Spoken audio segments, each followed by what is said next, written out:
Hey, what's up guys? It's AJ here, and in this video, it's really special. It's special because I'm going to take you for the first time behind the scenes of what you need to do and who you need to become to get your first 100K month. Not in revenue, in pure profit and income in your account alone. Now, it's a pretty bold statement. I hit this back in January 2024, and it's honestly changed my life. And it's really changed your perspective of what's possible and just the whole scope of who you can be and what value you can provide to the world. That just it just unlocked a whole gates of like freedom for me. Not even in sense of income, but just rather the perspective in your mind of what you can actually do and become in the world. And so I feel that this is that feeling. I want to give it to more and more and more people. And frankly, that's actually why I'm in business. That's why I do the things I do. That's why I'm teaching you. And this is why I'm making this video. So today, I want to walk you through exactly, with no fluff at all, what it takes to hit your first 100K a month. Okay?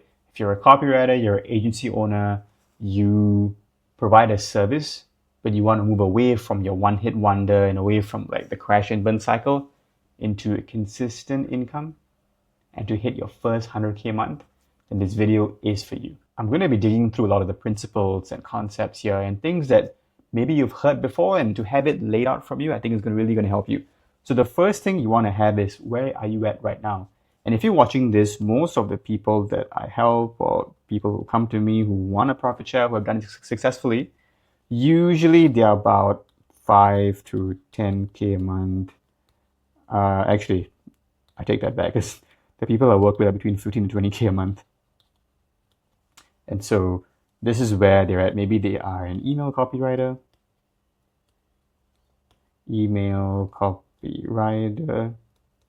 maybe you're an agency owner.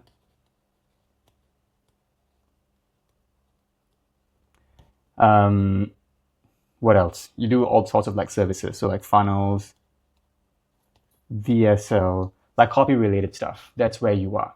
Okay, this is your baseline, and this is where you're at right now. And so for you to go from, let's say 20, maybe your best money hit 20, cool, and you want to go to 100K, that's a 5x jump. 5x, pretty big. But when you look at 5x, it's not like doing one skill and becoming like 5 times better at it. That's not how you get. Like, even if you're the best copywriter in the world, you can write the best VSL. Look at, even if you've studied copy, you look at people like John Carlton, like Gary Halbert, they didn't charge at 200K for freaking VSL. They charged what? They charged like 15K, 10K, and they made their clients millions of dollars. Agora, like I heard of a story where someone charged like 30K, and I think Agora made about like 5 mil of the VSL alone. And so when you look at stories like that, like, why do you want to be the VSL copywriter? Like, you have such a beautiful mind. Use that for yourself and get a better profit for yourself. And what you're missing here is a business model. But I digress. Let me walk you through the principles of what you need to actually hit there. So I'm going to call this, I'm actually just going to call it, 100K man or woman. I'll put woman here. Okay, 100K a month, 100K man here. And so I'll start with the main important things, which is previous experience. So you've got previous experience, which means, where are you at right now? Are you, not where you're at now, but what did you do before? Were you a copywriter for someone? Were you in a business? Are you just completely from scratch? Again, if you're from scratch, this is not going to be a thing. You can look at this as a 2 or 3 year timeline, or even 1 year. 6 months to a year. I think you really can do it. But I haven't personally seen that before. And so I know it can be done. I've spoken to other people. I've spoken to other, I would say, like profit share, like coaches, people who talk about this. And they've had students who crush it within like 6 months to a year. But also, a lot of them have had experience beforehand with like school in this space. They do high ticket sales. They close when they're 18 and 21. They crush it. And so they had that experience. If you're totally green, it's not impossible. It's just going to be tough. Okay. But I'm going to list it all here, what I think you need. So first is previous experience. I would say between 6 months to 2 years of copy experience. So like copy experience, you've got working in online teams, building an online culture, because a lot of the times when you run a business that can give you 200, 300K a month in revenue, it's not like a flash in the pan. It's not like a one-man business. Typically, it's not. It's a team of like 10, 15 people, maybe even 5 people. It's still a team. And so managing an online team dynamic, it's pretty tough, but it's a skill that personally I learned when I worked with my first client, Michael Simmons. This was 6 years ago at this point. And he was my very first client. And through his business, I saw how to manage an online team. How do you incentivize and motivate them? And so that's what I got out of it, and that's really helped me. And so that previous experience you have is going to be so important. If you're freelance with other clients, cool. You understand what an online coaching business is. Okay, you understand the different elements that come into play. You've got the ads, you've got the marketing. Maybe you want an email copywriter. Cool. You do emails, right? There's ads, there's CRO, there's setters, there's closers, there's even the whole school community manager, there's like chief of staff. There's all these different elements of the business that you understand in a very simple manner. That's what we're looking for here. Okay, so there's that. The second will be skill level. Now, skill level is how good are you? Give me 1 second. How good are you as a copywriter? So, did you study copywriting? Right? Did you do those handwritten letters that we all did? I know I did it back in the day. I would like handwrite letters for like 6 months straight. That's how I found my first client. Handwriting letters and getting really good at identifying like what's good copy and bad copy. Where's the hook? Where's the mechanism? Like I actually did it. I put in my time, and I think you should. And so your skill level is really, really important. So skill level and understanding what exactly constitutes a successful $3 to $4 million a year business. Okay, that's really, really important. So skill level, I'll put like copy, marketing. I mean, copy is pretty much marketing, but I'll put sales here. I'll maybe put, I'll just put copywriting just for now. Copywriting, cool. Now that's skill level. I'll just even put this over here, previous experience, because I want to highlight this. The third thing is, what is my third thing? Third thing is, let me have a think about it. Yeah, so third thing is your client. Third thing simply is your client. Your client, I'm going to put here limitations, client limitations, and I'm going to put trust. So how much do they trust you? How much do they trust you to do everything without coming in, and checking your processes and stuff? Client limitations and what they trust that your client has in you.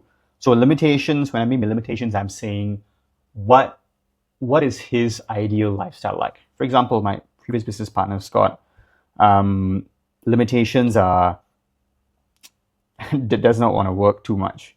Does not want to be on screen. Lifestyle business.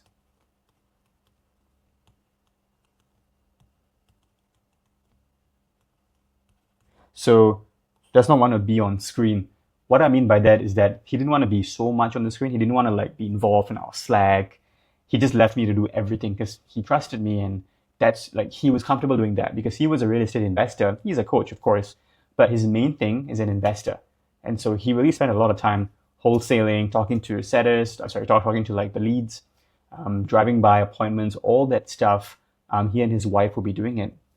And so for him, he was very clear that he didn't want to run a business that relies on him. He didn't want to build a business that was him sitting in front of a computer and checking our team, like just being very involved. He likes traveling a lot to like the Bahamas and for his mastermind trips. That's his lifestyle. And so for me, I got to say, okay, how can I build a business around his lifestyle to make the meetings okay with him, to make the recordings, because he's got to record ads, he's got to record VSLs, videos, all that stuff. You have to understand where's the limitation with your client. So ideally, you want them to be super aligned with you. Okay, you guys really want to crush it. Half the time, you'll see that some clients just want to make the bare minimum or like what they're comfortable with. For example, 30K a month, and that's it.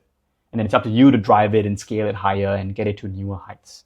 Okay, so that's what I mean by client limitations. It really depends on the client you have, even how much you trust him, what's he comfortable taking on, even the risk that he should have. So risk is something that I've personally become a lot more aware about, how much to put back in the business, right? So let's say if you guys make 50K a month, profit, the both of you.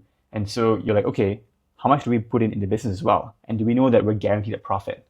I think that whole risk, the element of taking risks, is just so underrated. And you need to ask yourself, like, is this person risk averse or is he okay about taking some sort of risk? For me, I could spend about 20K a month in ads in maybe the second or third month working with Scott. And so he had that trust in me because he was seeing sales come in. He's like, okay, cool, we can do this. And yeah, and we've scaled to like 50K a month in ads at this point in time. And so he had that trust and he was comfortable, and because he's very risk averse, but he would be able to pour in money as he saw fit, a tiny amount. The 20K is not that much money, to someone doing like 200K a month in terms of rents and stuff like that, like 100K a month in like rents. And so that's the point I want to make, is that your client does matter a lot, and you want to make sure that he's well aligned. He's somewhat, maybe not super risk averse, but someone who's like willing to take some sort of risks when you go about the play, increasing ad spend, even putting your own profits back in the business through ads. If you want to scale, if you want to hit those really peak, even like 500K, a mil a month, you have to start putting back more in your profits to your ad spend. But again, whole different story, not what we're talking about here. So that's client limitations. Fourth thing will be your niche.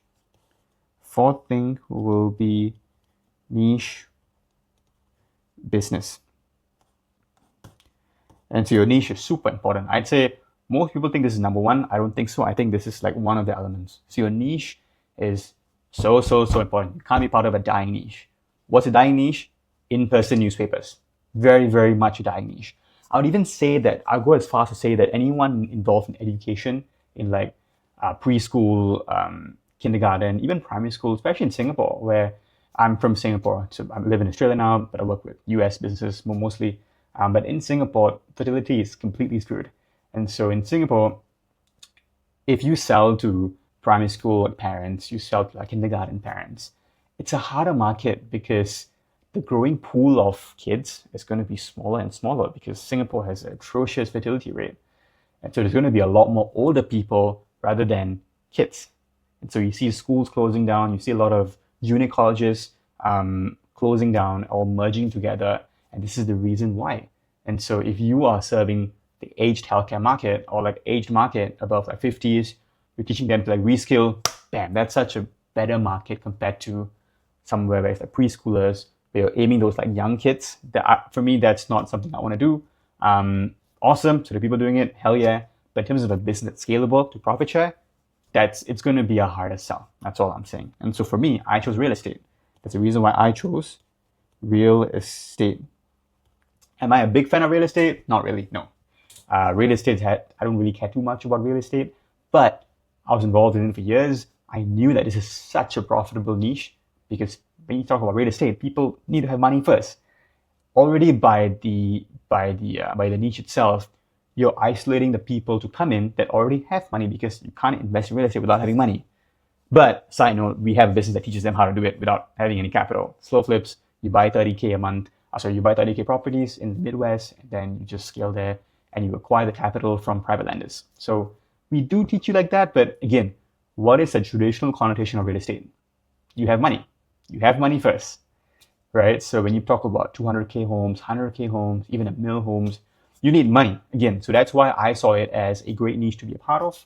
And that's why I worked in it for the last, I'd say 3 or 4 years. I was very involved in real estate projects, involved in the coaching side of things to investors in the US primarily, and also in Australia with Australia buyers agencies. Again, whole new thing, not going to dig into it here.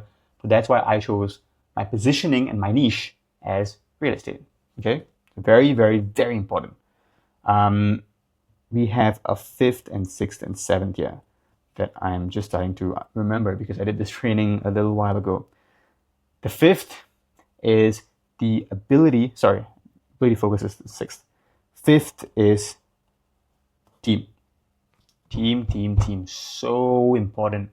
Your team will carry you when you are not there, when you can't be involved in the different elements and verticals of a business. For example, setting, closing, support, operations, media buying, even your backend, your client success. You have all these things. I'll even put it here, like sales. So operations, sales, client success, and then marketing. So you have all these different aspects of the business, and you need people to run them, right? You need a setter, you need a closer, support, ops, and your team, screening up for the team, learning how to hire is so bloody important. For me, if I'm thinking back now, this again goes back to previous experience. Because for me, I learned how to make really good hires. I realized that most of the people join our team are like rock stars, and they were there from the start.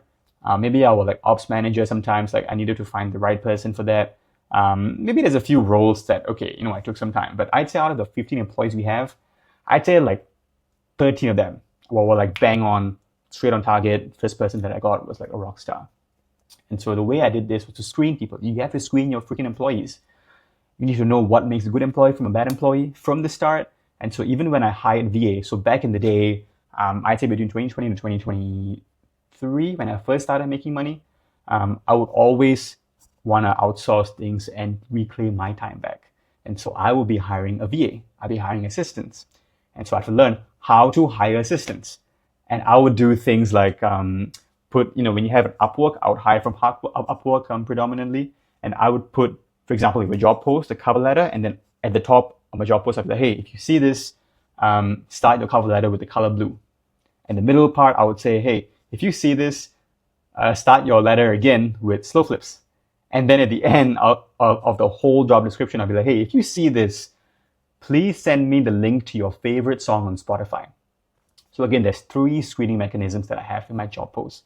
If I didn't have them, if someone who sent me a job cover letter, if she didn't have these 3 things, she would be out. It's done. I wouldn't even look at it because you get hundreds of applicants, especially now in an economy where it's more, it favors the job, what do you call that? The business owner as opposed to the employee.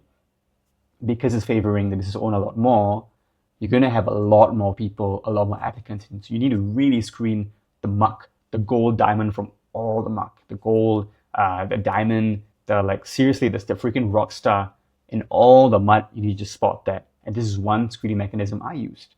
And so I learned how to do that before I joined the business. All right. So it's very important for you to learn how to build a good team.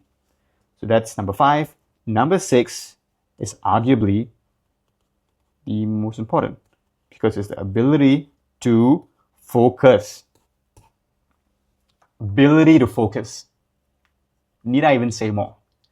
Especially in the world we live in right now. Everyone is on TikTok. Half their mind is on this video, is on freaking movies, another show, on like Subway Surfers, like some nonsense game. It's like there's just so much demand on our attention. And so your ability to focus all in on one thing, one model, one client, all in on that is so rare. It's so bloody rare. And so when you come on and you can focus, and for me, what did I focus on? Low ticket. I joined the Mastermind Nothing Held Back by Alan Sultanic. This was years ago. And that really helped me iron down the principles of low ticket, scale our product, and then hit my first 100K, 200K months with the business. And so you need to be able to learn how to focus. That's a skill in and of itself. It's so useful. You need to know it. So because I was able to focus on one thing, one client, I could put all my eggs in one basket. I watched it every single day, every second, and I visualized it, thought about it, and that's how it grew. So that's the ability to focus. These are the 6 key things in the business that's going to help you become the person to hit 100K a month. Now, I'm going to put a caveat on this because there are 2 more things that I didn't speak about here that are away from the business. So now let's step back a little bit and look at things from an eagle eye perspective, right from the top. Right here, we want to come back up, right in the clouds, we're right at the hill. We're right at a hill on a cliff top. We're looking at the beach. We're looking at this entire land in front of us. Okay, I want you to be there right now. And there's 2 missing pieces here that I'm going to speak about right now. I'll put number 7 here. Actually, no, I'll speak about the first one. I'll put this as 0. So you need to become someone who understands your biggest why. Why are you doing this? What really drives you? These are important questions that you have to ask yourself. And so here I will put trauma. I'll put trauma or your big why. So bloody important to you to understand what your biggest why is, what's motivating you, what traumas you had in your childhood that are surfacing now in your business. Because whatever business you have and the way you're running things right now, it's all reflective of the traumas you had when you were a kid. That's it. So like, are you running the business because you want to say screw you to your bullies in school? Are you saying that to your parents? You want to prove them wrong when they were against you your whole life? I don't know. I know for me, it was very, very clear. For me, very clear that I didn't like meetings too much. I wanted to just tunnel vision on one thing. And really, for me, it was more of in school for like every single year you get a report card in your school at the end of the year. Your grades, and then you got a report card, and then your teacher will write like a short summary, like a paragraph of what you were, what your inclinations were, like what she kind of expects of you, like what she has seen in the last year. And every single year was like, AJ has a lot of potential. Arjun's my real name. So I'll say Arjun has so much potential. Arjun can do more, but he's not doing it. Every single year from the moment I was 8 until I was 16, it was potential. And the word just freaking annoys me to no end. It just pissed me off so much. And even now, I'm like, that's what's firing up like to me to unleash my fullest potential and to freaking crush it. And that's what really drove me, because I knew I was capable of so much more. And like, screw you, screw my English teachers, screw all the form teachers. Like, this is me, and that's my reason why. And so you can say, okay, I guess it's trauma related, true, but also that really drives me forward. And that's good, and I'm going to use it. And so because I'm aware about it, I can slowly let go and move into, instead of pain, more towards. So more towards, what am I really striving for? And now my goal is to help copywriters and email copywriters get their first 100K a month through this profit share model. And to use what I have, help other businesses scale and grow and provide more value to the world. And then for me also, I want to help more kids and sort of help kids in the poverty line like break out of that with entrepreneurship, and I have all these projects that I'm planning. But that's like the towards. That's more like what I want to aspire, what really gets me up in the morning. And so you need to understand that for you. And for me, the way I've done it is always just a weekend. You take a weekend off, you relax, sit down outside of your house, you go to a hotel, you go to like an Airbnb, preferably by the beach, and then you just reflect. Who are you? Who are you? What sort of lifestyle do you want to live? And who is a good companion for that sort of lifestyle? That's actually popularized by a man called Derek Moneyberg, who I've had the pleasure of getting mentored with. And that sort of way of looking at the world from what you really want, you need that. You need to come up with a good why, because if you don't, you're never going to ever have the effort and the know-how and just the drive to push through and master all of this. You're never going to do it. It's always going to be something in the back of your mind that one day you'll achieve it. One day. Okay? Let me just put this away. Cool. So your trauma and your big why is going to influence every other aspect of your business and your career. And so you want to make sure you understand what the hell is driving you, and make sure it's not some weird thing that might sabotage you in the future. That's the most important thing. Okay? Now, there's one thing I didn't speak about. Actually, there's two things which I'll write down. I'll put like education here. So 2.5. How can I do this? I'll put a 2.5 here, and I'll write Actually, you know what? This is not a 2.5. What I'm going to do, I'm actually going to just include it within here, and I'm going to just bracket education. So education, and that ties into my 7th point, which is mentors. So important. Your mentors, the people you bring in your life, are extremely important. You want the people to look at who you are aligned with, principally, values, and all that. And so when you have the right mentors, that is like the thing at the top that's going to influence really your whole life and the way you look at the world. Because your mentors will tell you how to focus, where to focus on, where do I put my attention to right now. Your mentor is going to tell you how to run your team. Your mentor is going to tell you what niche to choose. He's going to help you decide what client you want to have. He wants you to help you decide your skill level. How do you improve your skills? Through education, through courses that directly will increase your skill level, right? Your mentors will help you with your previous experience, help to either put you in placement, like placing you with other jobs or placing you with some role or connecting you with some sort. Like the people that they surround themselves with are going to be someone that you can maybe work with, for example. And your mentors are going to help you figure out your traumas, squeeze that biggest why out of you, and help you see if where your path right now, are you truly feeling fulfilled? Are you feeling happy? And are you in the position to scale to your best self? All comes from this.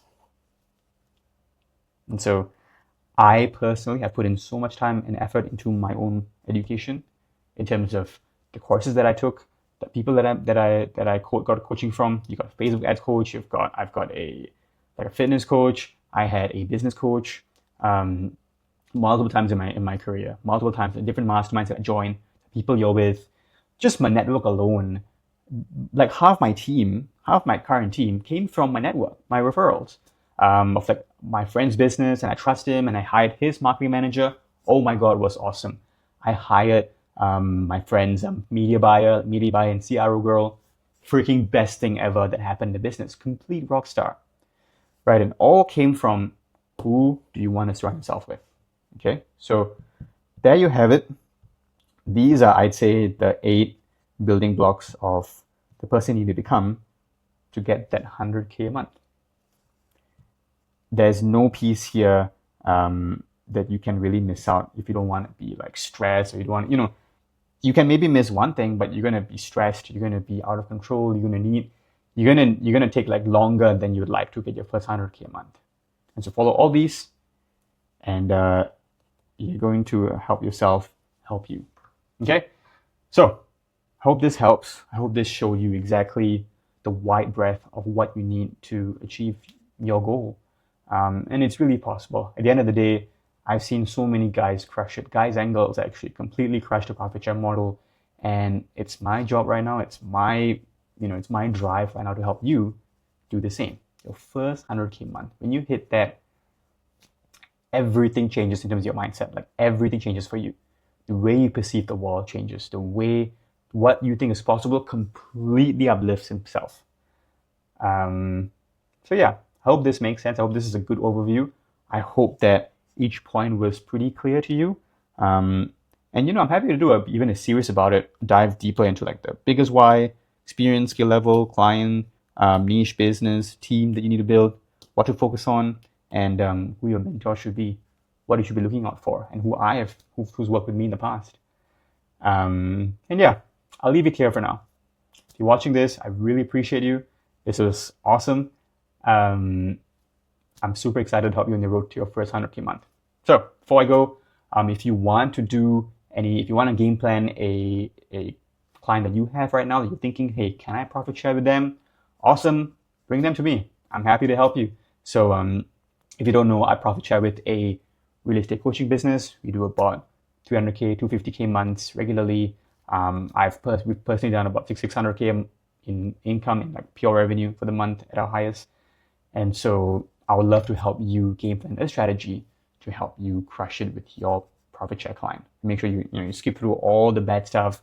You know what the best practices are, and you can set yourself up for success. So that's it for me, guys. Hope this is useful, and I will see you in the next video.